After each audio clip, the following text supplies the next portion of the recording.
All right. Welcome, everyone, and thank you for joining us for day 2 of the Accessible Reading Symposium. My name is Lindsay Tyler, and I'm with CELA, the Center for Equitable Library Access.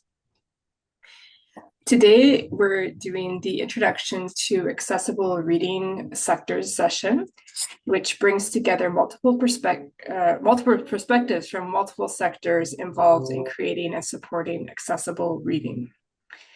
This event is possible thanks to support from the Government of Canada's Equitable Access to Reading program.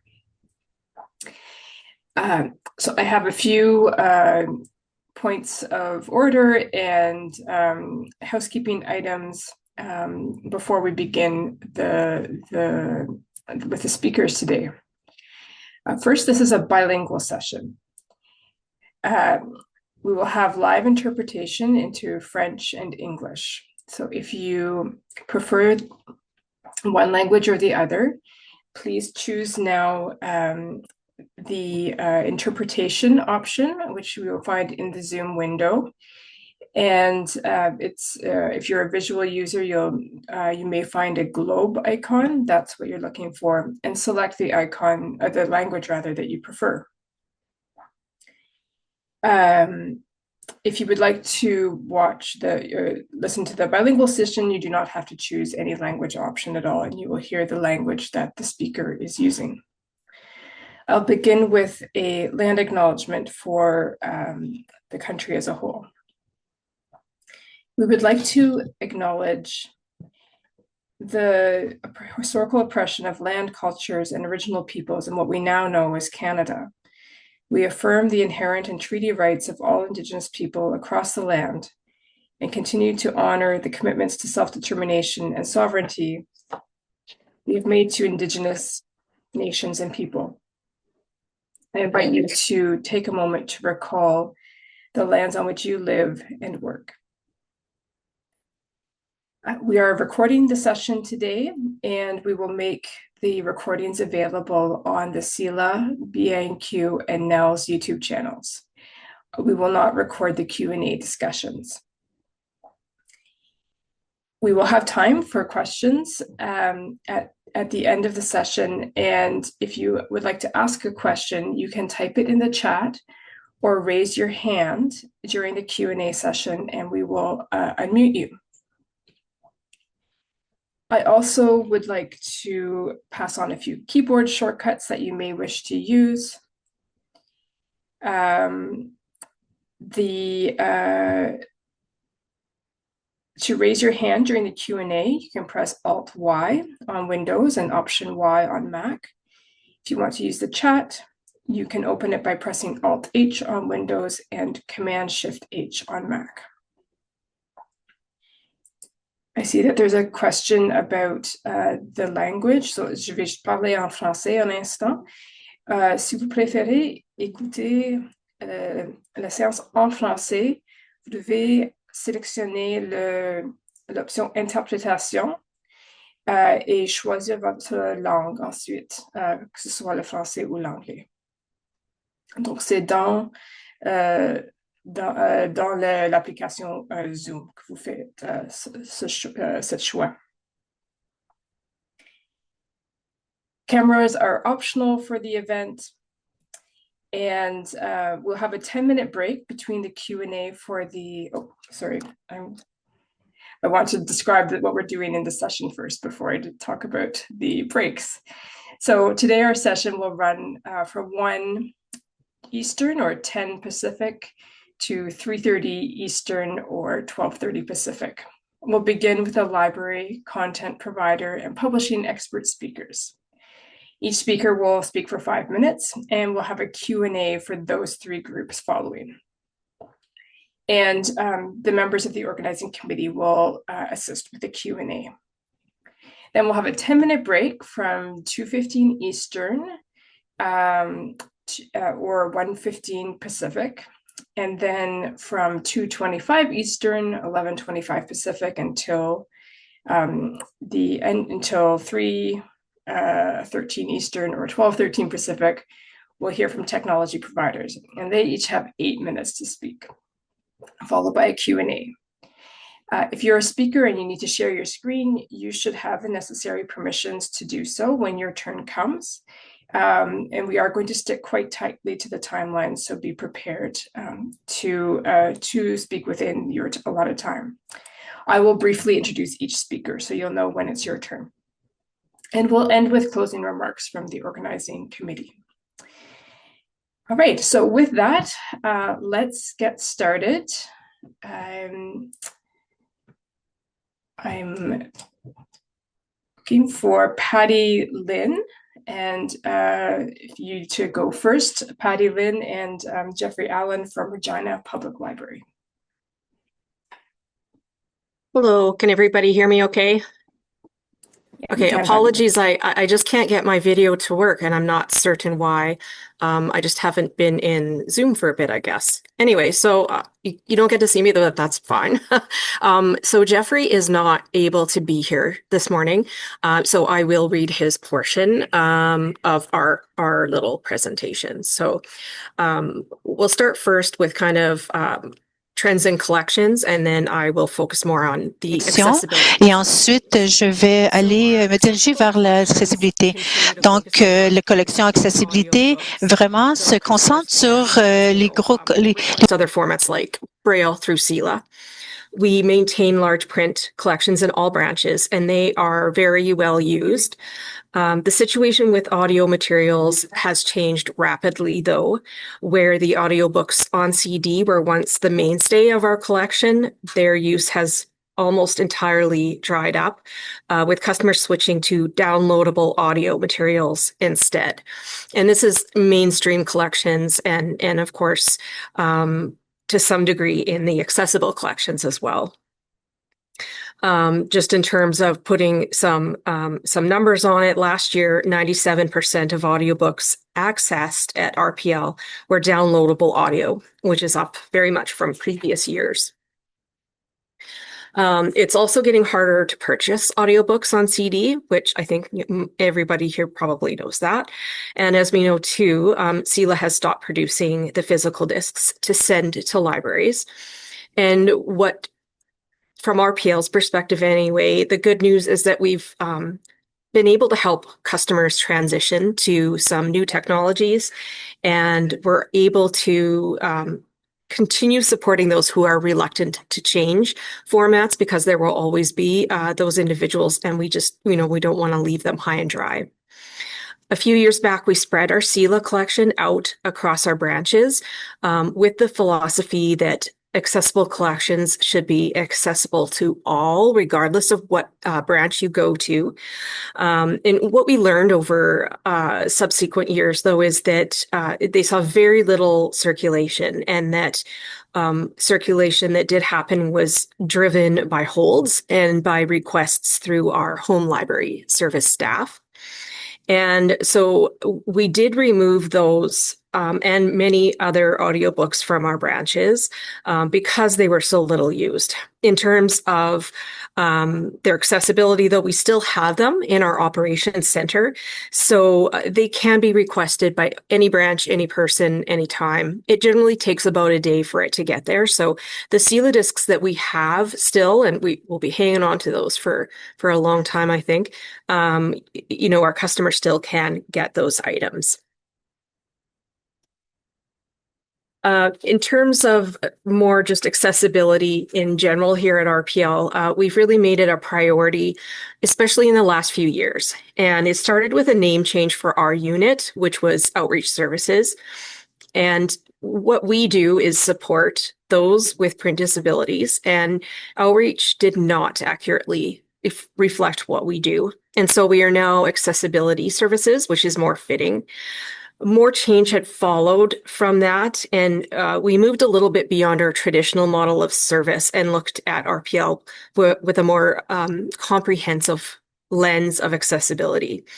After much customer consultation and research, we were able to introduce hearing loops and blind square beacons to all of our branches in Regina. And what this does is offer a more accessible customer service for some people, and a better customer service experience, and also better wayfinding in general, of course. I mentioned the significant shift from disc to digital books. And it has changed, of course, the way that our collection staff develop and maintain our books. But we see this shift as well in our work with people with print disabilities. The shift is slower, but it is still there. Most or more customers than ever, I think we see have a higher degree of knowledge and confidence in digital skills. So I think that's part of it. Another part of it is CELA's moving away from providing the physical option. And in that change, we're seeing people finding ways to adapt to the digital way. And of course, we see some that are not doing that so much and not doing it as confidently. One thing that has helped us tremendously is that we purchased 34 Envoy readers. With them, we can help to fill that gap and provide the access to the digital format. This is not an easy or straightforward process. A lot of work goes into identifying customers that we think would be well matched to the device. And then we also look at how the selecting and loading of books will be done. Will it be done by staff? Will it be done by them? So this is a learning curve for sure for staff as well as customers, and we're learning with them. We, of course, I should say, still have Victor readers to support customers. So we can still do the disc route of things. And we are looking at potentially burning some discs here on site to help fill that gap as well. All in all, though, it's been very exciting to be part of this innovation and part of this change. It's inevitable. We saw it, of course, with the cassettes and moving to the discs, and now we're seeing it again. But it brings me to the end. And did I do that within 5 minutes? Thank you, Patty Lynn. And now we'll hear from Shauna Picard from Nelson Public Library in British Columbia. Hi, everyone. I'm part of the public services team for the Nelson Public Library. Nelson is located in the traditional territory of the Sinixt, Kootenai, and Syilx people, and is home to the Métis and many diverse Indigenous people. We honor their connection to the land and rivers and respect the importance of the environment in our strength as a community. In settler terms, Nelson is in the West Kootenai region of southeastern British Columbia. We serve a population of a little more than 12,000 people within the city limits and about another 10,000 in the surrounding rural mountain and valley area. When people think about the ideals of library accessibility, they often picture large urban systems with bigger budgets and specialized staff. And in a smaller library, things look a little different. We have limited funding, a smaller building, fewer staff, and a much smaller collection. But our commitment to access and inclusion is just as strong. One of our biggest challenges is resources. Accessible materials like large print books and audiobooks and certain adaptive technologies can be more expensive, and we have to be thoughtful about every purchase that we make. We can't always buy everything we'd like to have on our shelves. Wherever possible, we make choices that serve everyone. One recent success has been the addition of Yoda players and their cards to our collection. These are fun and popular items for our typically abled families, but their ease of use and audio format also makes them great options for families with print accessibility needs. Likewise, the addition of sensory materials such as headphones and fidget toys available during programs, movable shelves that create flexible spaces to better accommodate mobility devices, and more accessible service desks help all of our patrons. We've applied for community grants, such as the TELUS Community Foundation grant, to purchase some of these resources and furnishing. Small grants for accessibility improvements have made it possible for us to make progress bit by bit. One thing that really makes a difference is that accessibility is a team effort. In a small library, everyone wears multiple hats, and everyone contributes. There isn't one accessibility person. All of us share the responsibility. That might mean helping move furniture to create more space, learning how to assist with e-readers or screen magnification, adjusting how we run programs, or simply taking extra time to make sure everyone feels supported and heard. Along with sharing responsibilities, my coworkers and I share knowledge with each other. Whether it's skills learned through formal professional development training or tips and tricks we figure out as we go, we make sure that everyone stays up to date. I'm certainly bringing back information from this symposium to improve what we do as a team. In many ways, we rely on listening. In rural communities, relationships matter. We know many of our patrons personally, and that helps us understand what we need. I think this is where we shine most. From the local teen who needs large print materials to the senior in long-term care who's learning about audiobooks for the first time. We're able to get to know our patrons and their needs on a personal level that might be difficult in a larger library system. It's a work in progress, and we still have lots of room for improvement. One area I find challenging is keeping staff skills up to date when interactions with patrons who have accessibility needs are relatively infrequent among the many people we serve and the many tasks we manage in a day. Sometimes it's hard to remember what we learned in a NELS training 6 months ago when there's a patron in front of you who needs support and you don't use that knowledge every day. But as I often say, the top skills of librarians everywhere is figuring things out. We might not always know the answer, but we certainly know how to find it. Serving patrons with accessibility needs in a small rural library definitely comes with challenges, but it's also incredibly meaningful work. At the end of the day, our goal is simple. We want everyone who walks through our doors or visits us online to feel welcome, supported, and able to access what we need. It takes creativity, flexibility, and teamwork, but together we make it work. Thank you so much for listening. Great to be here. Feather Miracle from Six Nations Public Library can speak next. Hello, everyone. Thank you. I'm very honored to be here with you and especially to share about my library. So my name is Feather Miracle, and I am the CEO and Director of Library Services for the Six Nations Public Library. The Six Nations Public Library is the oldest and largest First Nation public library in the world.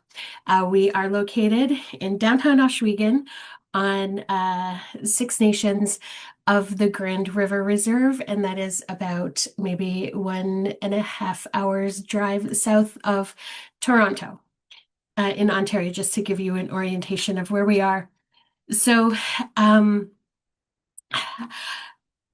the library has accessible collections. We have large print. We have the Daisy Reader. We have the Sela. We have a Sela disc collection of audiobooks as well as magazines, and we have individual audiobook readers. The library also purchases e-resources, and so that would be like Overdrive and Libby. In addition to these that are accessible from the library proper, the Six Nations Public Library also has reciprocal borrowing agreements with the surrounding libraries. So that would include the Brantford Public Library, Hamilton Public Library, County of Brant Library System, Haldimand Public Library System, and Norfolk County Library System. So all of these other library systems also have e-resources.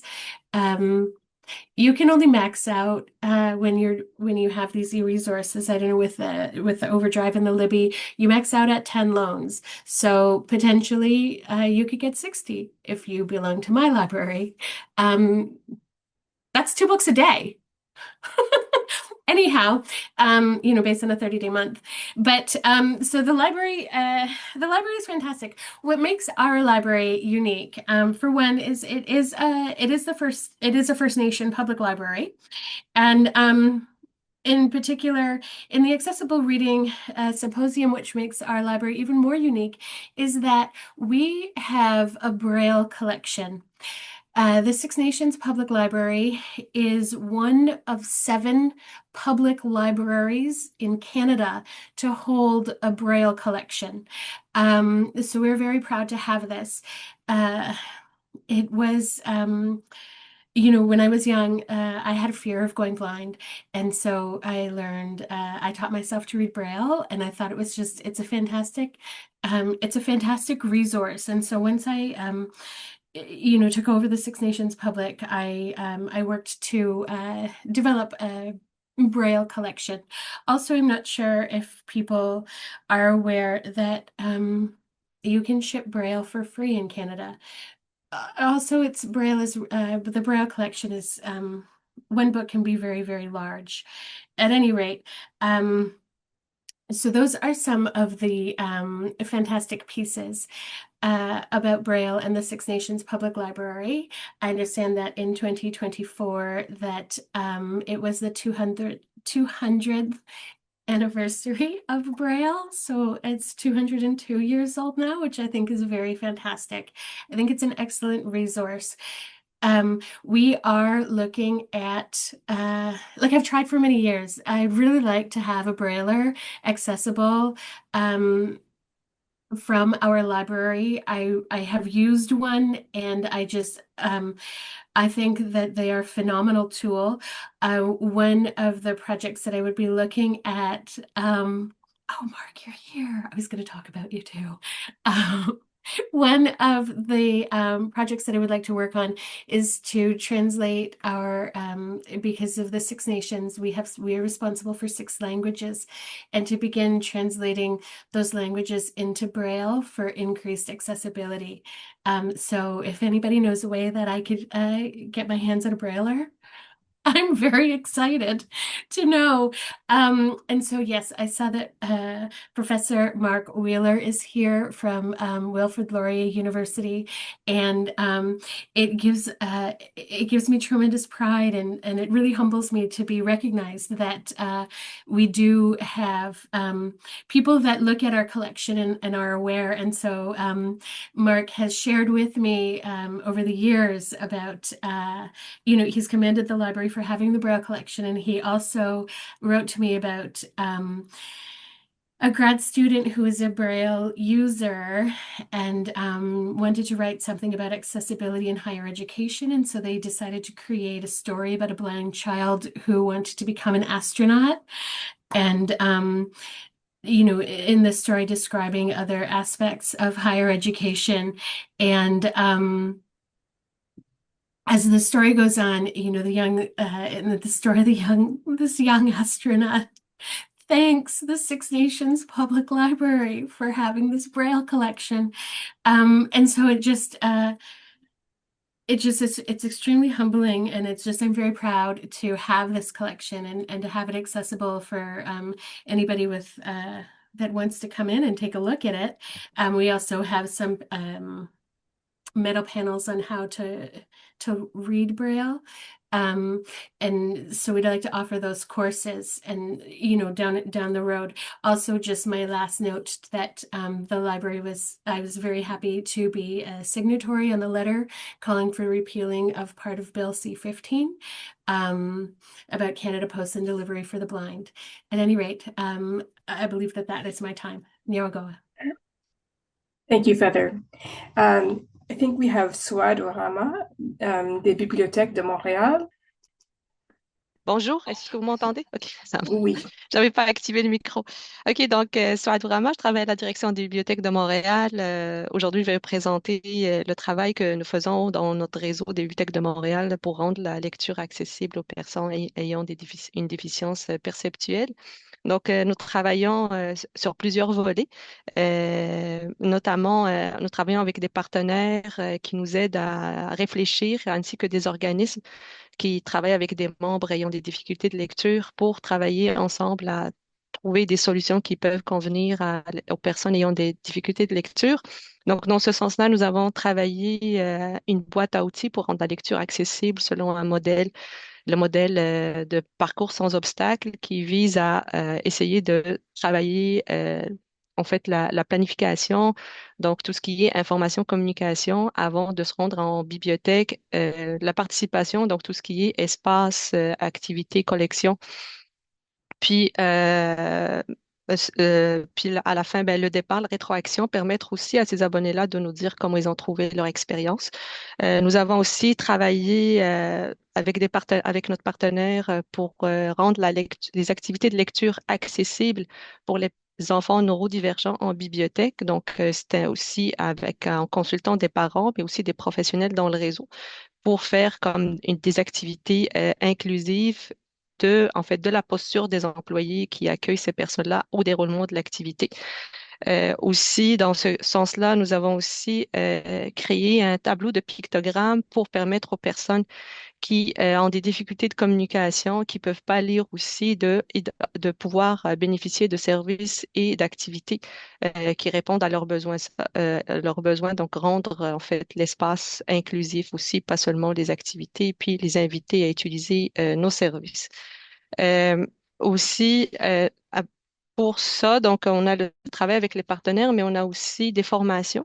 Donc, nous offrons aussi des formations pour l'accueil, mais aussi pour animer des activités de lecture inclusive. Donc, on a offert récemment une activité en lien avec la communication alternative et améliorée qui permet de rendre la lecture lors du compte inclusive pour les jeunes enfants qui ont des difficultés de lecture ou des difficultés des perceptions, des difficultés perceptuelles. Aussi, dans ce sens-là, il y a aussi des formations qui sont offertes à tout le personnel dans les bibliothèques de Montréal pour favoriser l'accueil de tout le monde, puis de répondre aux demandes et aux questions de tous nos usagers, usagères. Euh, ben, comme ça a été mentionné, des collections adaptées aussi. Donc, nous avons une vaste collection de 4 millions de documents, dont 160 000 en format adapté pour répondre à une diversité de besoins. Donc, on a des livres numériques et audio numériques. Nous avons des livres physiques aussi qu'on appelle les livres parlants, les livres gros caractères, quelques livres en braille, des livres audio en format MP3, mais aussi d'autres collections comme les DVD et les Blu-ray qui sont avec audio description ou sous-titres. Donc, ça permet aussi à toutes les personnes d'avoir accès à des collections qui répondent aux besoins. Pour accompagner tout ce travail-là, aussi, nous offrons dans le réseau aussi de l'équipement adapté. Donc, nous avons déployé, nous avons offert des lecteurs DAISY dans 23 bibliothèques.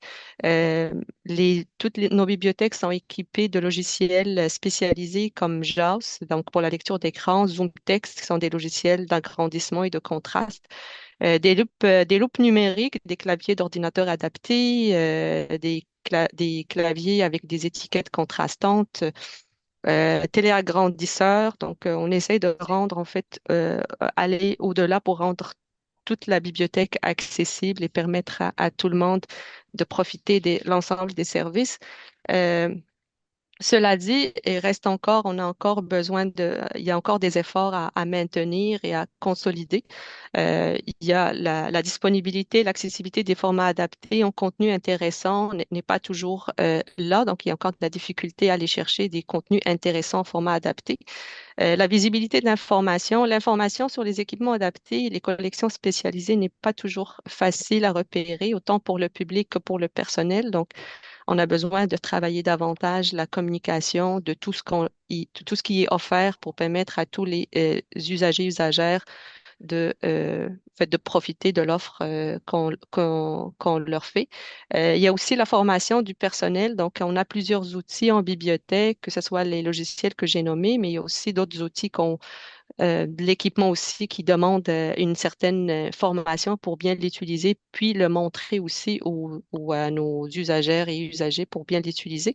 Donc, il y a encore ce soutien-là qui n'est pas toujours disponible dans toutes les bibliothèques parce que ça demande des ressources et du temps pour former nos employés. Donc, ces enjeux-là nous guident dans les prochaines étapes de développement de l'accessibilité du réseau. Puis, pour finir, c'est ça, donc grâce à nos partenaires, grâce aux organismes avec lesquels on travaille, les outils, les formations, les collections adaptées, les équipements, nous avançons concrètement vers un réseau plus inclusif, mais aussi nous poursuivons un travail afin que chaque personne puisse lire, apprendre et participer à sa façon. Je ne sais pas si c'est le temps. OK, c'est ça, j'ai Merci fini. beaucoup. Merci. Merci beaucoup. Otherwise, we'll move to the content providers section of our session today, and I'll give the hand it over to Daniela Levy-Pinto from NELS. Thank you, Lindsay. Hi, everyone. It's a pleasure to be here. My name is Daniela Levy-Pinto. I am the manager of NELS, National Network for Equitable Library Service, and I am totally blind. Equitable access to reading means having the right book in the right format at the right time. For many people with print disabilities in Canada, this is still not the case. In the past decade, we have seen real progress regarding accessible reading. EPUB 3 is now the most accessible and flexible ebook format out there. Many publishers have embraced born accessible publishing models, and there's a new Braille, electronic Braille file type that allows for better navigation. However, despite all this progress, we have a long way to go. Too many titles are still not available in accessible formats, leaving large gaps in what people with a print disability in Canada can choose to read. And even when content is accessible, is sometimes delivered in platforms that are not accessible, reading people without practical ways to access books they have found. We also face a consistent misconception that Braille is an outdated system. It is not. Braille is essential for literacy, for blind and deafblind readers that supports independence, education, and employment. Producing Braille is not a legacy task. Braille is literacy and fundamental for equitable reading. Quality also matters. A poorly structured ebook or an incorrectly formatted Braille file are not truly accessible.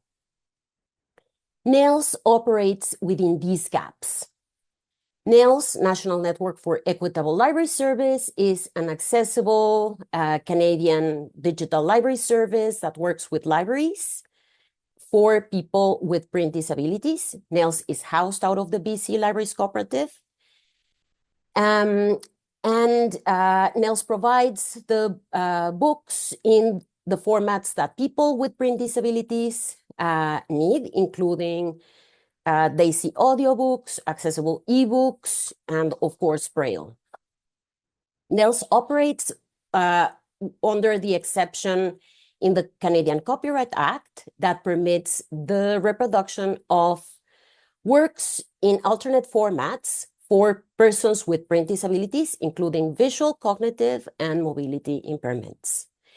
This exception is a vital legal recognition that commercial efforts alone cannot deliver equitable access. Equitable access requires a deliberate and sustained effort.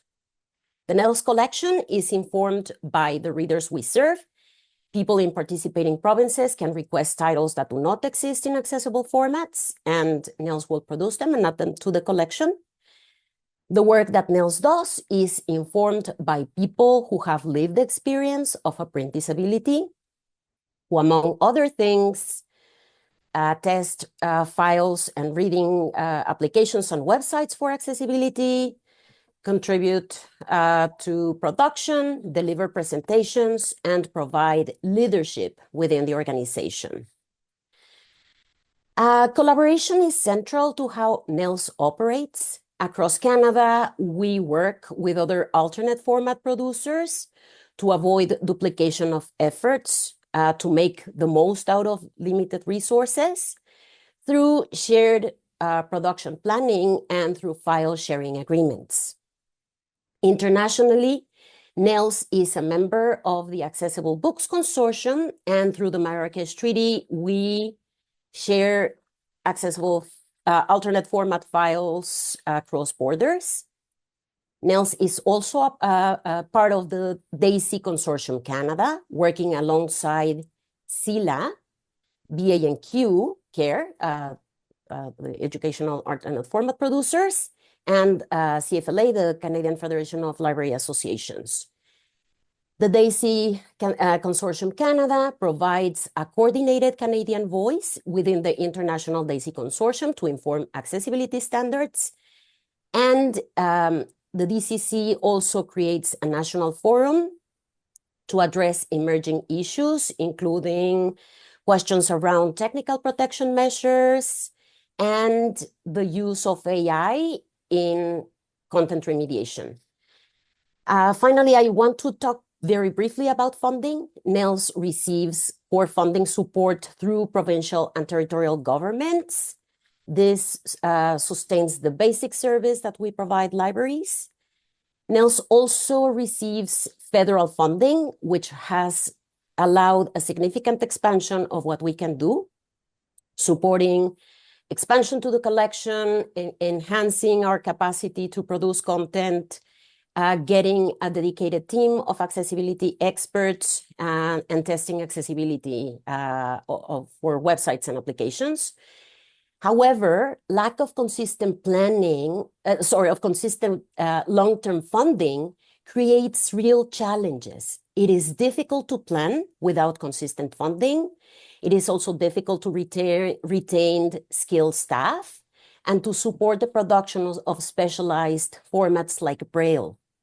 All this requires specialized funding. NELS exists because gaps remain, and these special services need sustainable funding.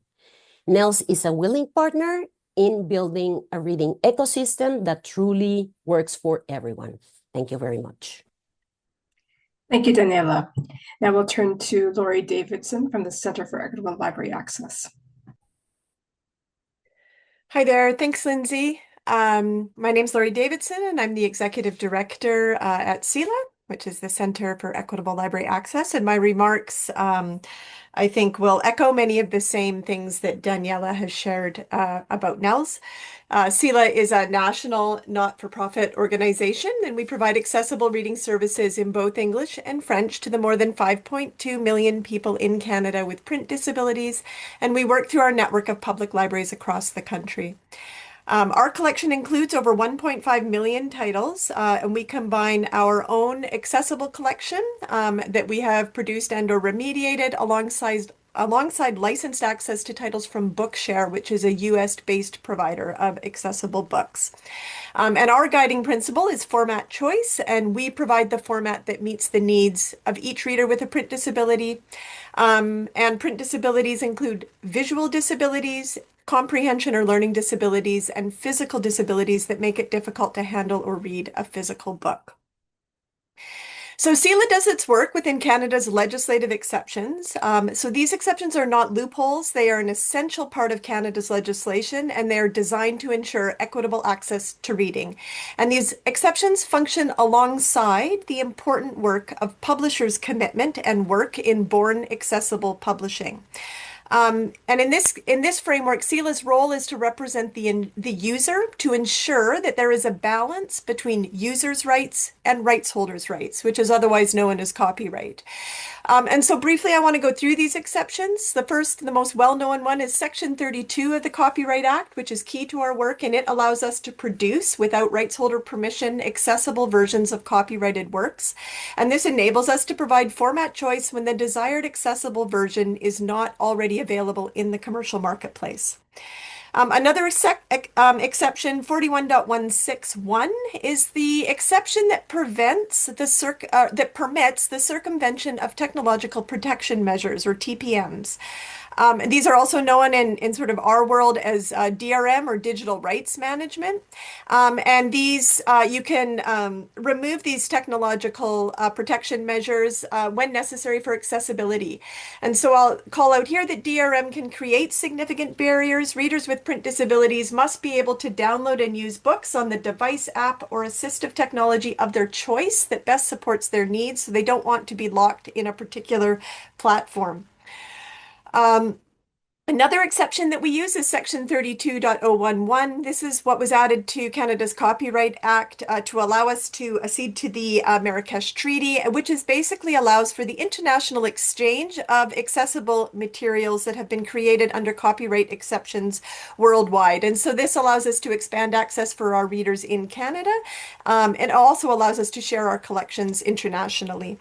And one of our primary partners on this front is ABC, the Global Books Consortium. And finally, I just want to call out the very important exception, which we have just undertaken an advocacy effort on, which are some exceptions in the Canada Post Corporations Act, which include provisions for free mailing for materials for the blind. So the recent Bill C-15, which is currently on the table to be voted on, which is the Omnibus Budget Bill, actually had in it the repealing of free literature for the blind, as well as reduced postage for library materials. So we undertook a successful advocacy effort on this front, along with many of our allies in this space. And we were successful in ensuring that these provisions were maintained as exceptions. But I call this out to say how important it is for us to be vigilant on this front, that we cannot take it for granted that these exceptions will exist. This exception was being removed without our awareness, without any consultation with the community, and we were the ones to uncover it and to therefore launch an advocacy campaign. So accessible content is only meaningful if it can be found and delivered, so we maintain a searchable repository that supports discovery and personalization. And CELA also in that repository supports digital and physical distribution. So we do digital distribution, direct-to-device delivery. We have a smart speaker option. We offer downloadable zip files. And we also provide physical mailing through Canada Post. And these physical materials include embossed braille, which are print children's books with braille pages interleaved through them. And we also provide audiobook players with audiobooks loaded on them, which we mail out through Canada Post. And in addition to the repository and distribution, of course, CELA is more broadly an accessible reading service. So our other services include training and education, direct support to readers with print disabilities. We support public libraries, educators, and other professionals serving people with print disabilities. And we're an advocate in general for accessibility and disability rights in reading. Our services are informed by the expertise and lived experience of people with print disabilities. So people with print disabilities test our content and platforms. Our users provide feedback through surveys and community engagement. And we have a commitment to hiring staff with print disabilities. And of course, our services are made better because of this expertise and experience. As Daniela said, our greatest challenge is funding. So like Nels, CELA relies on a public funding model, which is tiered. So in CELA's case, we get some contributions from individual libraries. We get contributions at the provincial and territorial level, and we also rely heavily on the federal government for funding. Our federal funding accounts for 50 to 60% of our budget, but it is allocated annually. It's not guaranteed, and the funding source can be highly competitive. We need sustained, adequate long-term federal funding, and this is essential to ensure that Canada can deliver a national accessible library service that complements born accessible publishing from the publishing sector. And I'll just finally call out to our partners, which is our greatest strengths in Canada. Our partners NELS at National Network of Equitable Library Service and BANQ, the co-organizers of this event. Our three organizations together provide accessible public library service across Canada. CELA works obviously with public libraries, but also the K-12 and post-secondary sector, disability organizations within Canada, the international collaborators such as the DAISY Consortium and ABC, obviously closely with publishers both in Canada and beyond, and our many, many technology and partners, including some that are here today, Dolphin, Humanware, and EDR Labs. All of us working together to ensure that an equitable reading environment exists for everyone in Canada. Thank you. Maintenant, j'aimerais passer la parole à Mélanie Dumas de la Bibliothèque et Archives nationales du Québec. Bonjour tout le monde, je suis contente d'être ici cet après-midi. Donc, je suis Mélanie Dumas, directrice de la collection de la Grande Bibliothèque, la Bibliothèque et Archives nationales du Québec.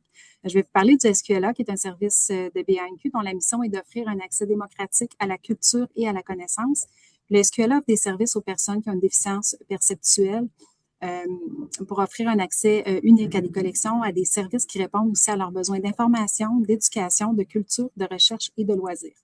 La mission est simple mais essentielle, c'est de rendre la lecture accessible à tous et à toutes en proposant gratuitement, c'est important la gratuité, des documents adaptés, un accompagnement personnalisé et des outils qui sont conçus pour être pleinement compatibles avec les technologies d'assistance.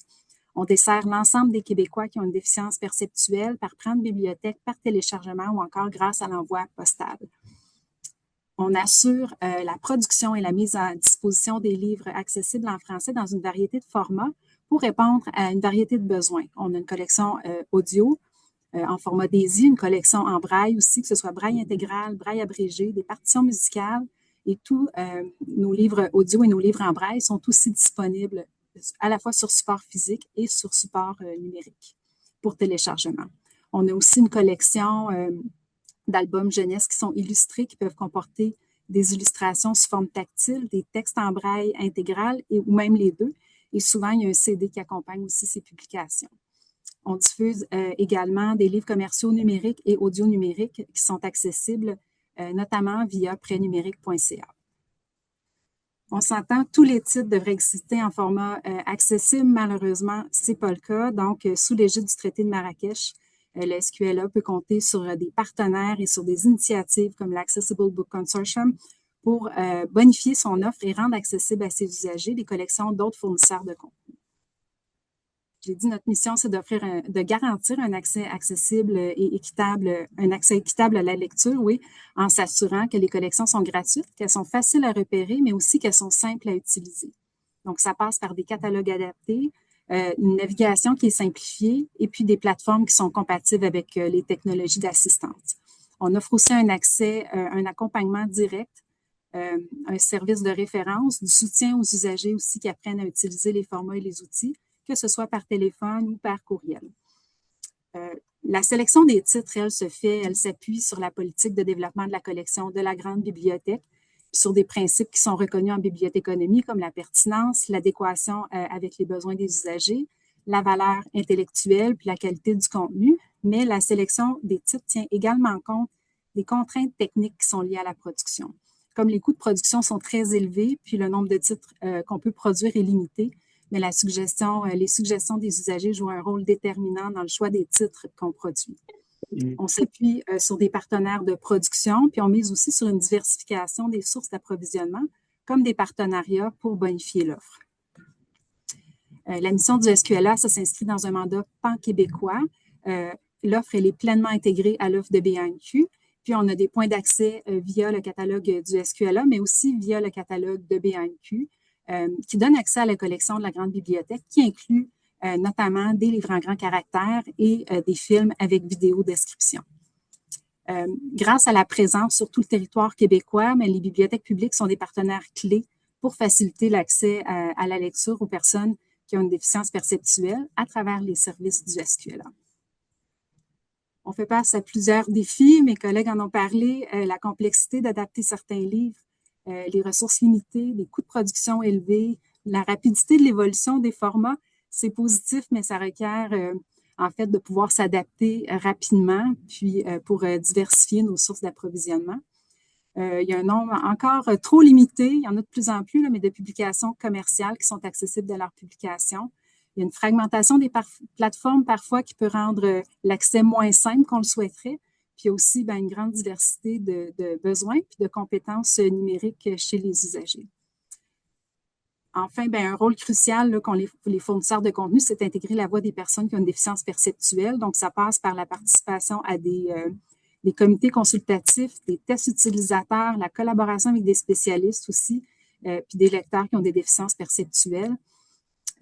Par notre contact quotidien, là, les fournisseurs de contenu avec les personnes qui ont une déficience perceptuelle, on joue un rôle clé au sein des instances nationales et internationales en témoignant des besoins et des défis de la clientèle.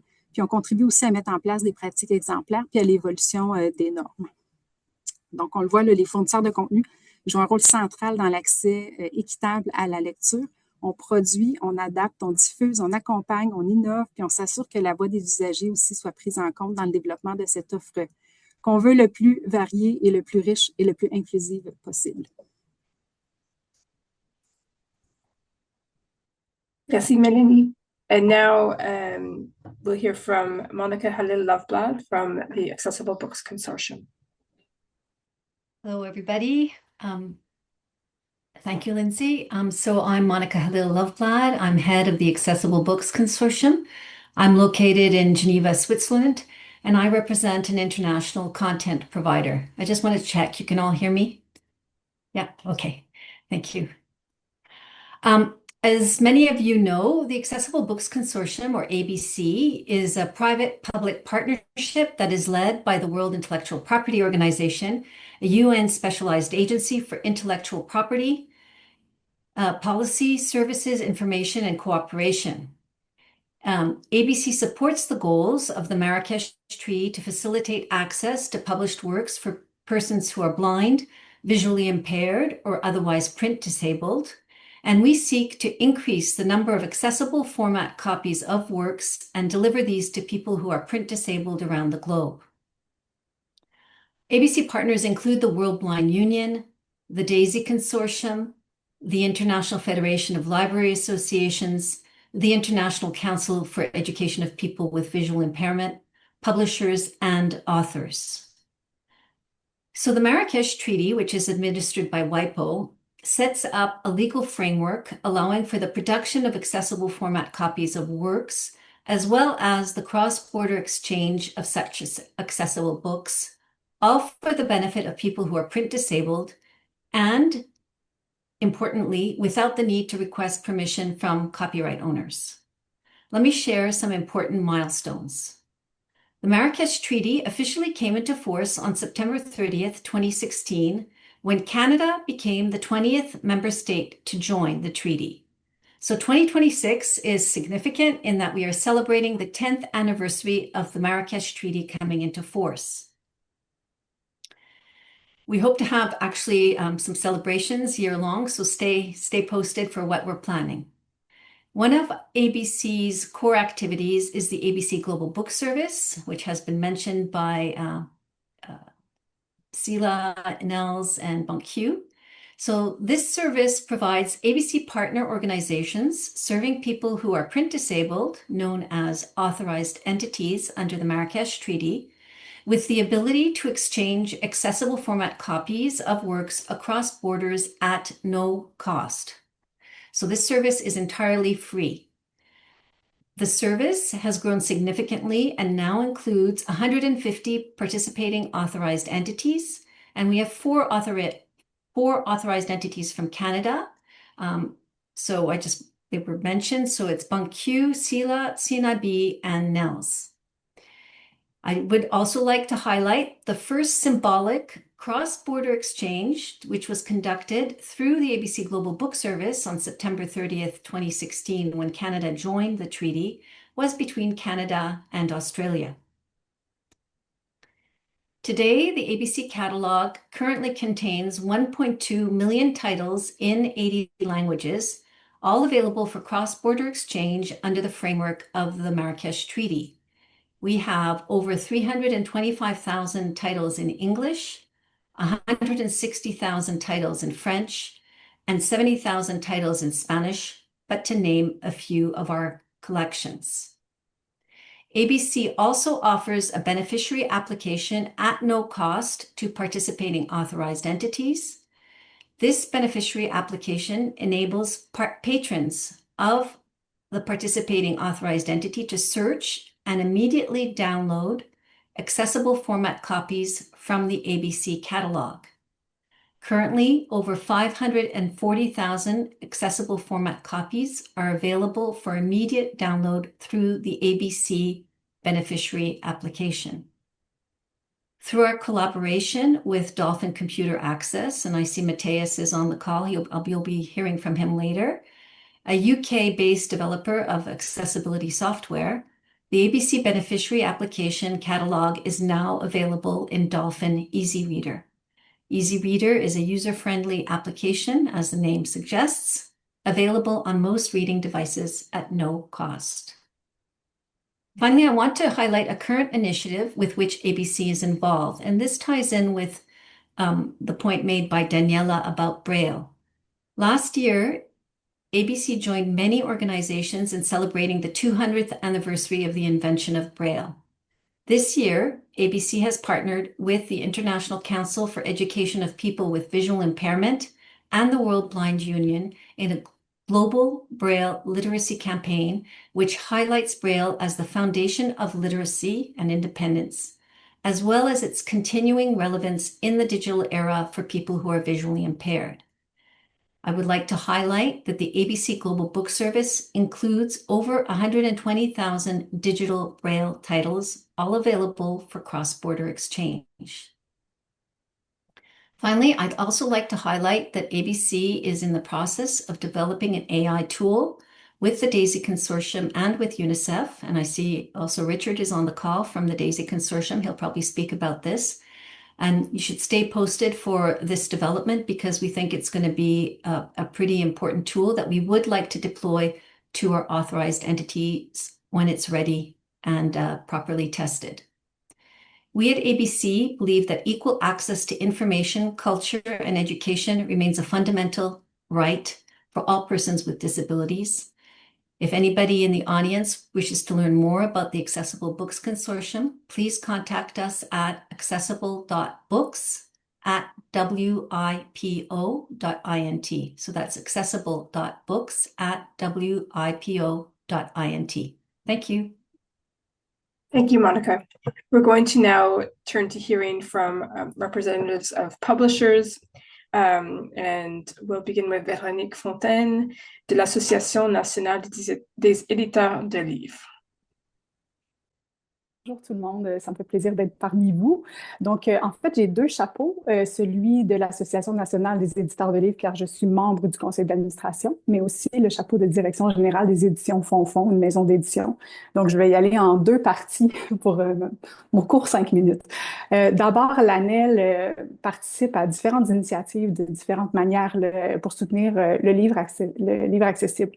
D'abord, un partenariat avec Demarc, qui, depuis 2018, en fait, développe dans le marché québécois et franco-canadien du livre numérique. Donc, c'est vraiment l'entrepôt numérique qu'on retrouve ici. Demarc fournit à l'ANEL, entre autres, des données, des statistiques sur les ventes de livres numériques des maisons d'édition d'ici.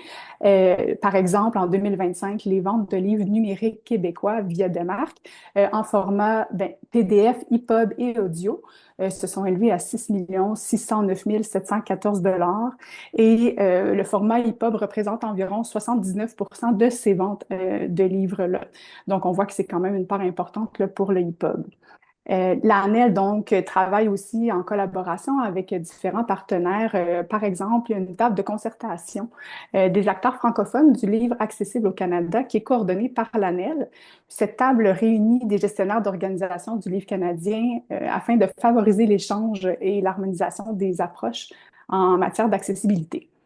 Un autre dossier important dans lequel l'ANEL s'est impliqué, c'est le projet Biblius. Donc, je ne sais pas si vous connaissez bien la plateforme Biblius qui est au Québec, notre plateforme de prêt de livres numériques en bibliothèque scolaire. C'est un grand projet qui a été lancé officiellement en 2021. L'ANEL a toujours été informée, a participé à l'élaboration de cette plateforme-là.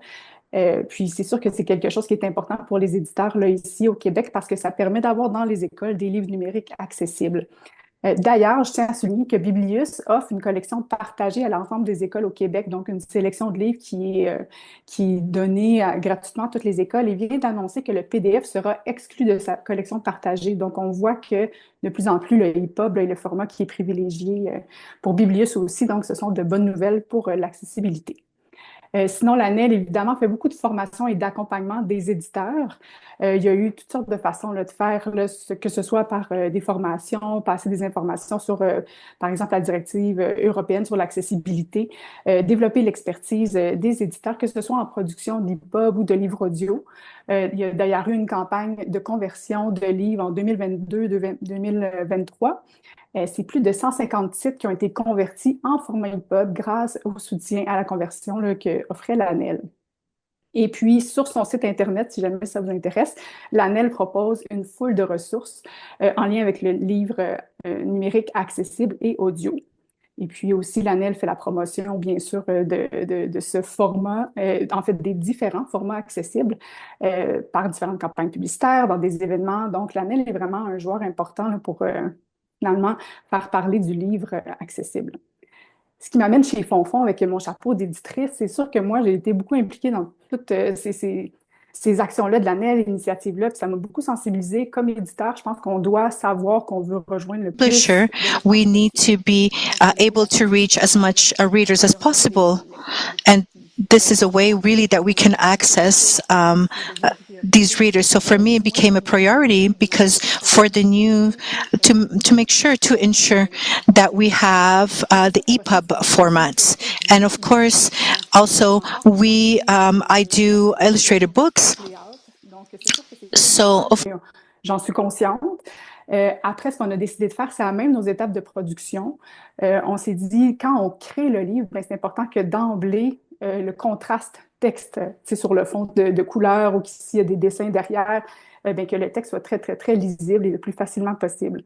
Aussi, quand c'est un texte dans le livre papier qui est écrit à la main, on s'assure que la version numérique aura ben, une police de caractères qui pourra être lue par des synthèses vocales, par exemple. Aussi, on fait toujours une description d'image. Donc, finalement, on a trouvé les façons d'amener nos livres illustrés le plus accessible possible, malgré le fait qu'on est dans une contrainte d'un format fixe layout.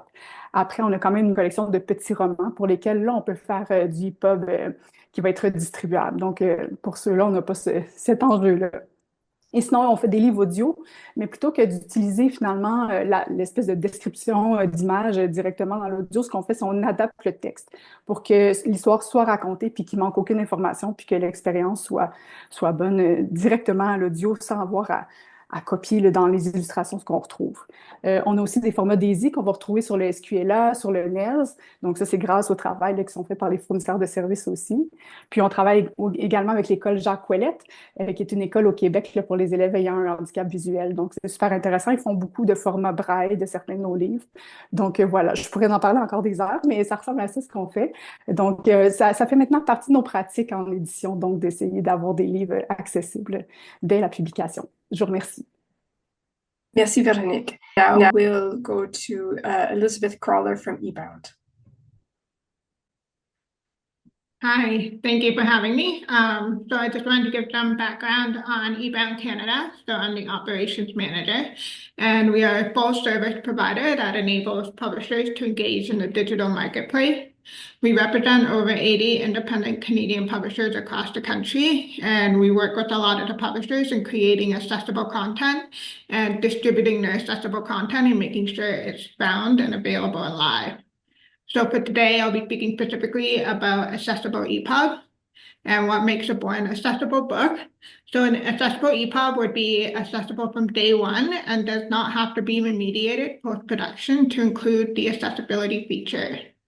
So having to go back and add accessibility features is time-consuming and costly for publishers. Having the features built into the workflow from the very beginning increases the number of accessible content that is being produced each year, saves the publisher time, and makes more accessible content readily available. So for purposes of an accessible EPUB, we are speaking specifically about a reflowable layout instead of the fixed layout. The differences being that reflowable automatically adjust to the orientation of the reading device of the user, whereas fixed layouts are good for picture books, cookbooks, or graphic novels, and does not change its size and therefore cannot be fully accessible. So our goal is to make born accessible workflow start from the very beginning, starting with the editorial department, where they could provide image descriptions and word styles that are accessible. Moving on to the design and layout department, which would have accessible styles, incorporate the image descriptions, include table of contents, and export an accessible file. From there, the EPUB would be considered accessible, meeting accessibility conformance standards, and we'd also make sure that accessibility metadata is included in the schema.org, so inside the EPUB itself. Some examples of the accessibility features that we tend to focus on are language shift, alt text for images, including decorative images and making sure that they're marked accordingly. We ensure that correct heading orders are in place, descriptive title elements, and that no inline styling takes place. So some of the challenges that our publishers face in creating a born accessible workflow are around capacity, staff turnover, and financial resources. The most common being the capacity. They don't have the time to go back and change their workflow, or they don't have staff available to learn and apply accessibility. With staff turnover, oftentimes there's only one staff member that is trained and understands accessibility, and when they leave that job or position, they take that knowledge with them. So then the publishing house has to start from the very beginning. This also leads to the financial resource issues where it's costly to invest more time and training into their staff to keep reteaching the same accessibility features from the beginning. So one of our goals is to really build that knowledge in the Canadian industry.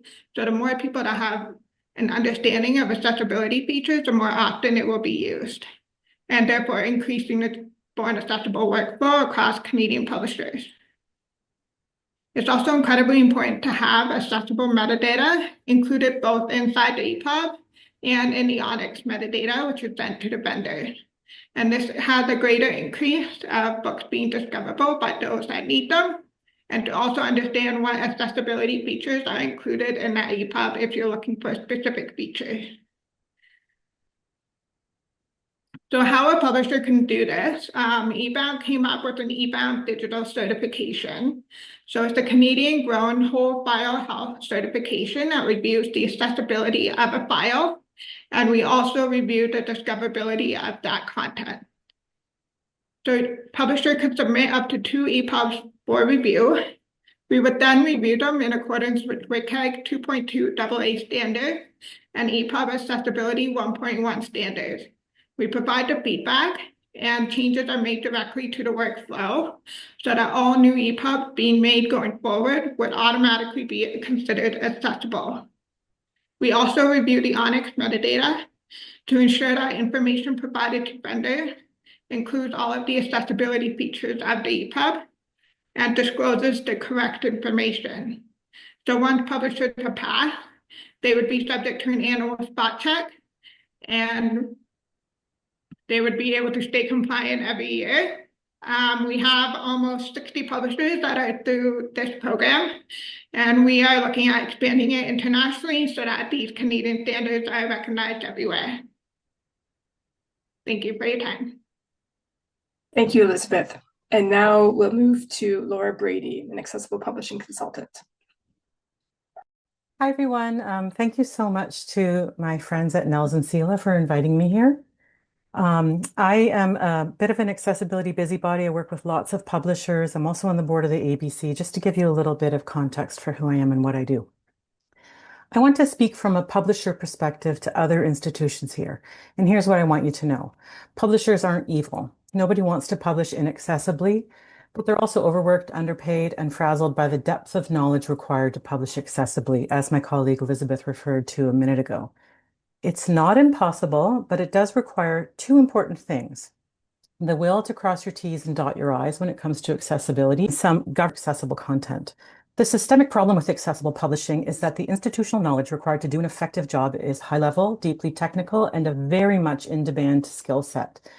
Keeping folks with this kind of understanding employed in book publishing is an ongoing challenge because of poor pay levels. It probably won't surprise many of you here, but book publishing in Canada doesn't pay all that well.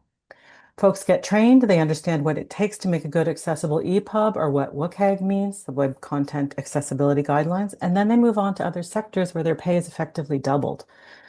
The job descriptions can also be problematic. The person responsible for accessibility might also be the person who manages the customer service inbox, who gets books to the printer and writes metadata, etc. Most publishing employees in Canada work for very small firms and wear several hats, which means that they may be thinking about accessibility out of the corner of their eye, so to speak. That's a lot of mixed metaphors there, but hopefully you understand what I'm getting at. Or that the work of accessibility might be spread across 3 or 4 people who don't get to collaborate as often as necessary, leading to gaps and redundancies. So even with the best intentions, book publishers have a hard time retaining the institutional knowledge required to meet accessibility standards regularly, and this is a crying shame. My colleague Christina Musinelli from Fondazione Elia says all the time that accessibility is a culture. And this needs to be stated over and over again, particularly within publishing houses. Accessibility is a culture and it's part of everyone's jobs.